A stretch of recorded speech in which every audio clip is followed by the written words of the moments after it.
What's up, everybody? My name is Tim. I sell on eBay. I do over $200,000 a year in sales, selling from thrift stores, garage sales, estate sales, you name it, I'm buying and selling.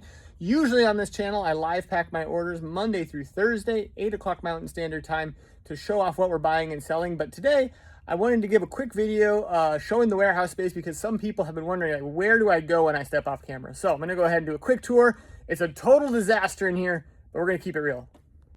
All right, as you can see, total disaster. We're gonna start over here.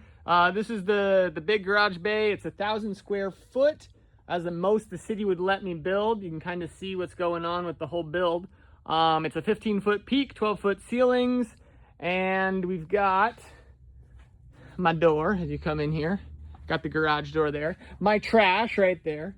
This is the big pile of books that I've been talking about. I thought it was like 10 boxes of books, but I just hauled 30 boxes of these from my storage unit. These are from an Alaska collector of books that I bought out last year, and I just got to get to processing. Now with List Easier, should be no problem.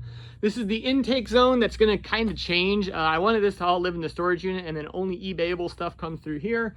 Some random boxes we got that are going on auction that are actually ending this week, so they'll be going out. But then this is the meat of it. So there's where I'm usually recording from. You've usually got the carpet right there that I love to pack on my knees, because everyone hates it when I pack on my knees. They think I need to get a table, but no, I still love the floor. Here's my little ship station we got going on with my polys and all that stuff.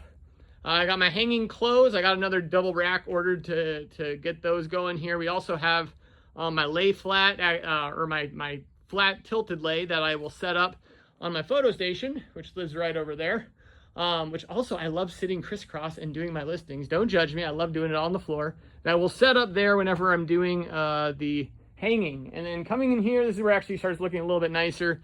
We've got my new 2 beautiful shelves that just got set up to store some books. We're going to get going on here.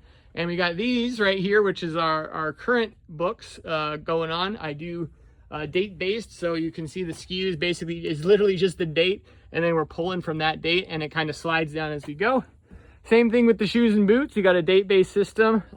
I've got racks that go pretty darn high. I get the Amazon racks, and I couple them with the muscle racks. So we got those 2 rows of boots and shoes, and then we've got also, you see, we've got this new zone. We're actually going to be getting some new space for boots and shoes to intake this summer. And then you come down here, we've got all my boxes live on the top, so I can get them out of the way whenever I need them. I bring them down here to my box station, which has every single size of box that I'm going to need, and I just replenish it from the top, and when the top runs out, we reorder. Coming in here, we've got my totes that are all date-based, of course, so we've got the whole wall of totes here. I didn't put that guy away because I'm lazy. And we got, you know, the different SKUs based on the date, and again, we can just slide those down. Hard goods kind of come in this next section. That's something I got to revamp for the summer because we're going to be pulling a lot more hard goods. Electronic hard goods are over here. And then we got the arbitrage section in the back there for any of the retail arbitrage kind of stuff we do. So, like I said, total mess, but this is how we get the job done. And hopefully this gives some context to where I'm running away to when I'm packing my orders. We'll see you next time.